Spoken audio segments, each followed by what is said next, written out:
आता एक महत्त्वाची बातमी आहे राज्यातील पावसासंदर्भातली। राज्यात पावसाचा जोर अजूनही कायम असून अरबी समुद्रातील सायक्लोनिक सर्क्युलेशन आणि कमी दाबाच्या पट्ट्यामुळे अनेक जिल्ह्यांना मुसळधार पावसाचा इशारा देण्यात आला। हवामान विभागाने दिलेल्या माहितीनुसार पुढील 48 तास पावसाचा धोका कायम राहणार असणार आहे। त्यामुळे आता कोणत्या प्रमुख भागांमध्ये अलर्ट देण्यात आलेला आहे तेच आज आपण या व्हिडिओच्या माध्यमातून पाहणार आहोत।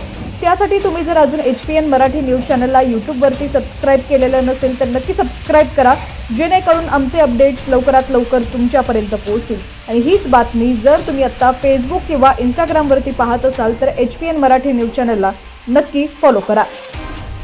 तर नाशिक जिल्ह्याच्या घाटमाथ्यावरती हवामान खात्यानं रेड अलर्ट जारी केलाय, तसंच रायगड आणि पुणे घाटमाथ्यावरही अतिवृष्टीचा इशारा आहे। त्यामुळे पंढरपूरची जर परिस्थिती तुम्ही पाहिली तर पंढरपूरमध्ये महापुराचा धोका कायम आहे। जर पुण्यात आणखी पाऊस वाढला तर पंढरपूरमध्ये महापुराचा धोका देखील आणखीच वाढणार आहे।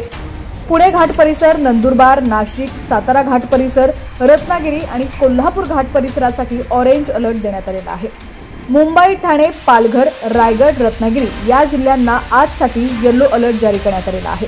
गेल्या काही दिवसांपासून सुरू असलेल्या संततधार पावसामुळे मुंबईसह अनेक शहरांमध्ये पाणी साचलेलं असून वाहतूक आणि जनजीवन विस्कळीत झालंय। अनेक नद्यांची पाणी पातळी वाढल्यानं पूरस्थिती गंभीर झालेली आहे। दरम्यान शेतकऱ्यांसाठी देखील एक महत्त्वाची सूचना आम्ही तुमच्यापर्यंत पोहोचवतोय, त्यामुळे शेतकऱ्यांपर्यंत देखील ही बातमी जास्तीत जास्त शेअर करा। भात पिकाच्या शेतात पाण्याचा योग्य निचरा होईल याची काळजी घ्यावी। सोयाबीन, मका आणि भुईमूग या पिकांच्या शेतात पाणी साचू नये याची दक्षता घ्यावी।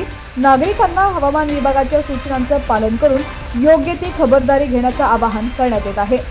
दरम्यान आता राज्यातील तुमचा भाग काय आहे आणि तुमच्या भागातील हवामानाची काय स्थिती आहे, पाऊस झालेला आहे की नाही, किती प्रमाणात पाऊस झालाय ते देखील आम्हाला कमेंट्सच्या माध्यमातून नक्की कळवा।